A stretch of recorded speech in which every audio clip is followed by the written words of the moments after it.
और अंत में मैं आपको एक कहानी सुनाना चाहता हूं। चौथी पास राजा। किस किस ने सुनी है ये कहानी? इस कहानी का महात्म्य है कि इस कहानी को जितनी बार सुनोगे, जितनी बार सुनाओगे, उतनी भगवान की कृपा आपके परिवार के ऊपर बरसेगी।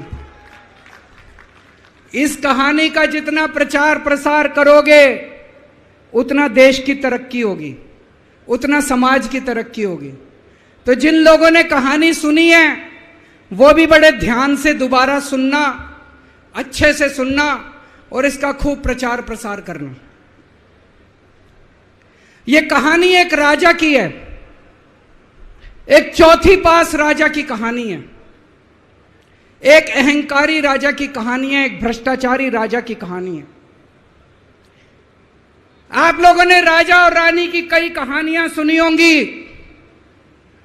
इस कहानी में राजा तो है, रानी नहीं है।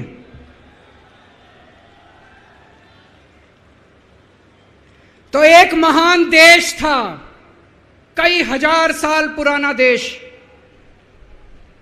उस देश के एक गांव में एक बच्चा पैदा हुआ, बहुत गरीब घर में एक बच्चा पैदा हुआ। तो जैसे गांव के अंदर बच्चा पैदा होने पे ज्योतिषी आते हैं, ज्योतिषी आके बच्चे का भविष्य बताते हैं, ऐसे गांव का ज्योतिषी आया। उसने बच्चे की कुंडली देखी और बच्चे की मां को बोला कि माई, तेरा बेटा बड़ा होके बहुत बड़ा सम्राट बनेगा। माई को समझ नहीं आया, मैं इतनी गरीब, मेरा परिवार इतना गरीब, मेरा बेटा सम्राट कैसे बनेगा। खैर, बच्चा धीरे धीरे बड़ा होने लगा। गांव के सरकारी स्कूल में उसका एडमिशन करा दिया। उसका पढ़ने लिखने में मन नहीं लगता था। पढ़ते पढ़ते, क्लास करते करते चौथी में आके उसने नाम कटवा लिया। उसका पढ़ाई लिखाई में मन नहीं लगता था। बगल में, गांव के बगल में एक रेलवे स्टेशन था। घर में बहुत गरीबी थी। वो बच्चा वहां स्टेशन पे जाके चाय बेचने लगा।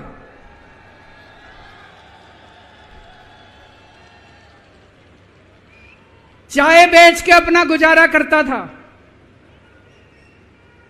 वो भाषण बहुत अच्छा देता था, बचपन से ही बड़ा अच्छा भाषण देता था। गांव के लड़कों को इकट्ठा कर लेता और भाषण देना चालू करता। धीरे धीरे आसपास के गांव में फैल गया कि यह बच्चा भाषण बड़े अच्छे देता है। आसपास के लड़के भी इकट्ठे हो गए और जो मर्जी टॉपिक हो भाषण देना चालू कर देता था और रुकता ही नहीं था, घंटों घंटों तक भाषण देता रहता। बच्चा बड़ा हुआ। ज्योतिषी ने कहा था बड़ा होके बच्चा उस महान देश का सम्राट बन गया। लेकिन राजा तो अनपढ़ था, उसे तो कुछ आता नहीं था। अफसर आते, उस अनपढ़ राजा से जहां मर्जी साइन करा लेते, जहां मर्जी जो मर्जी साइन करा लेते। वो राजा अनपढ़ था, उसे लगता था मैं अगर अफसरों से पूछूंगा तो मेरी कमजोरी सबके सामने प्रकट हो जाएगी। अफसरों को लगेगा मेरे को कुछ आता नहीं है।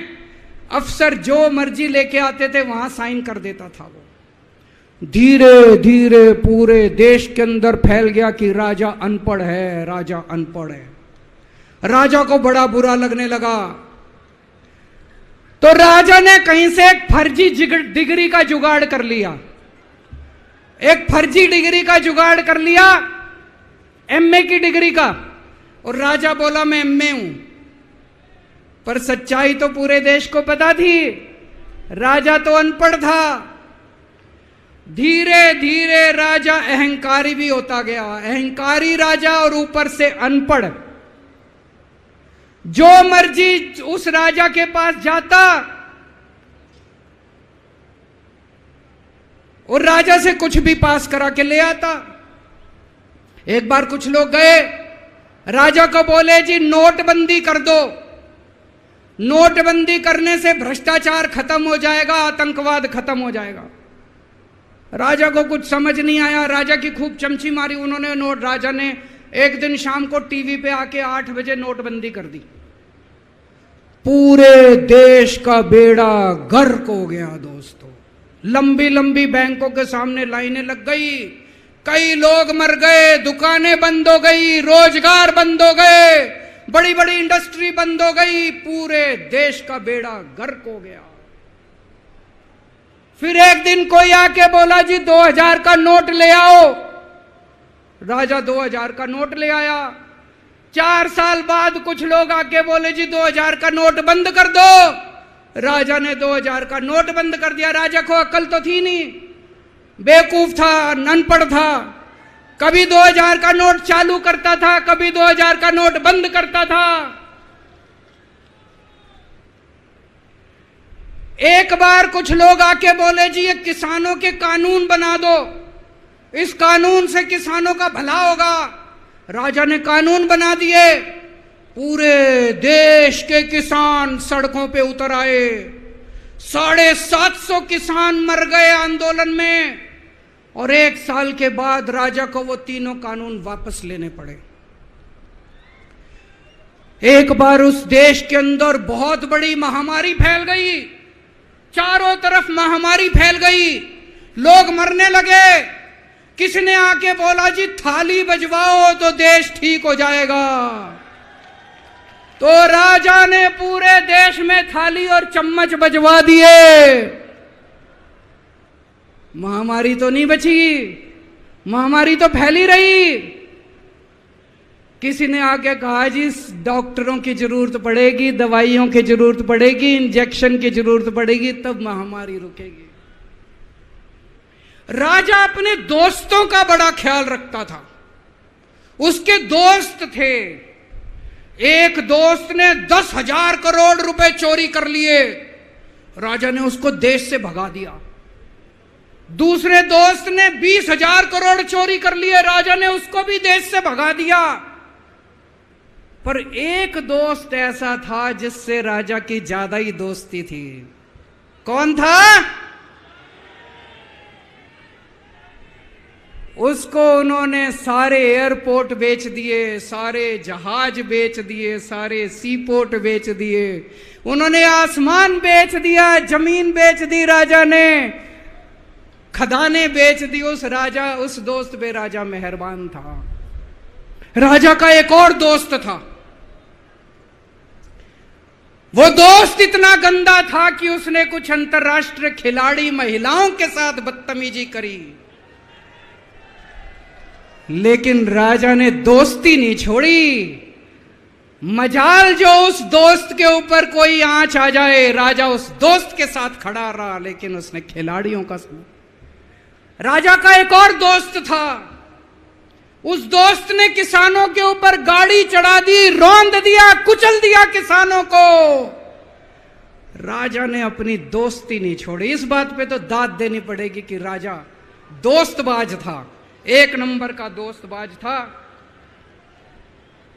चारों तरफ अत्याचार हो गया, चारों तरफ देश के अंदर इनके अपने लोग जो थे वो बलात्कार करने लगे, गलत काम करने लगे, हाहाकार मच गया।